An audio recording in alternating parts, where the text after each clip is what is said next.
Hello everyone, কেমন আছো তোমরা সবাই? আশা করি সবাই খুব ভালো আছো। তো নতুন বছরের প্রথম দিনে আরও একটা নতুন ভিডিওতে তোমাদেরকে স্বাগত জানাই। নতুন বছর 2025 তোমাদের খুব ভালো কাটুক। সবাই খুব ভালো থেকো, সুস্থ থেকো। বিগত বছরগুলোতে আমি যে পরিমাণ সাপোর্ট তোমাদের কাছ থেকে পেয়েছি তার জন্য সত্যি আমি কৃতজ্ঞ। আশা করব এই নতুন বছরেও তোমরা একইভাবে সাপোর্ট করবে, যাতে আমি আরও অনেক দূর এগিয়ে যেতে পারি। তো আজকের ভিডিওতে প্রথমেই কথা বলতে হয় সন্তোষ ট্রফি নিয়ে।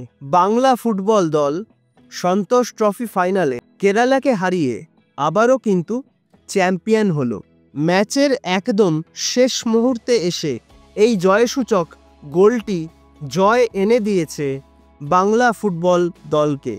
আগামী বছরগুলোতেও এইরকম গৌরবময় মুহূর্ত বারবার ফিরে আসুক বাংলার ফুটবলে। তো এবার কথা বলা যাক আগামীকাল আইএসএলে এই বছরে নিজেদের প্রথম ম্যাচ কিন্তু খেলতে নামছে মোহনবাগান, আর এই ম্যাচে তাদের প্রতিপক্ষ কিন্তু হায়দ্রাবাদ এফসি।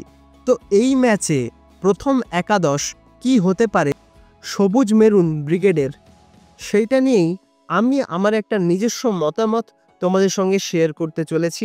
প্লিজ তোমরা কমেন্ট করে জানিও যে আমার যেটা মনে হচ্ছে যে প্রথম একাদশ নতুন বছরের নিজেদের প্রথম ম্যাচে মাঠে নামতে পারে সবুজ মেরুন জার্সি পরে, তার সঙ্গে তোমরা কতটা একমত হচ্ছ বা তোমাদের মতামতটা কি অবশ্যই কিন্তু আমাকে কমেন্ট করে জানিও। তো আমার যেটা মনে হয় আগামীকালের ম্যাচে গোলকিপার হিসাবে থাকবেন বিশাল কাইত। আমার মনে হয় না ডিফেন্স লাইন খুব একটা পরিবর্তিত হবে। সেক্ষেত্রে Tom Aldred, Alberto Rodriguez, Subhasish Bose এবং আশিস রায় এই চারজনই কিন্তু ডিফেন্সে শুরু করতে পারেন। এবার আসি লেফট উইঙ্গার, যেখানে কিন্তু আমরা অবশ্যই দেখতে পারি লিস্টন কোলাসোকে, এবং রাইট উইং পজিশনে কিন্তু অবশ্যই আমি দেখতে চাইব মনবীর সিংকে। তবে তিনি আগামীকালের ম্যাচ খেলবেন কিনা তাই নিয়ে কিন্তু সংশয় রয়েছে। সেক্ষেত্রে সাহাল আব্দুল সামাদ হয়তো রাইট উইং পজিশনটায় খেলতে পারেন। তবে এই ম্যাচে কিন্তু আপুইয়া তিনি কিন্তু খেলতে পারবেন না কার্ড সমস্যার কারণে। সেক্ষেত্রে মিডফিল্ডে কিন্তু আমার যেটা মনে হয় অনিরুদ্ধ থাপা এবং অ্যাটাকিং মিডফিল্ডারের পজিশনে কিন্তু আমরা আগামীকালের ম্যাচে হয়তো জেসন কামিংসকেই দেখতে পারি। তবে সবচেয়ে বেশি গুরুত্বপূর্ণ যে বিষয়টা সেটা হলো গ্রেগ স্টুয়ার্ট।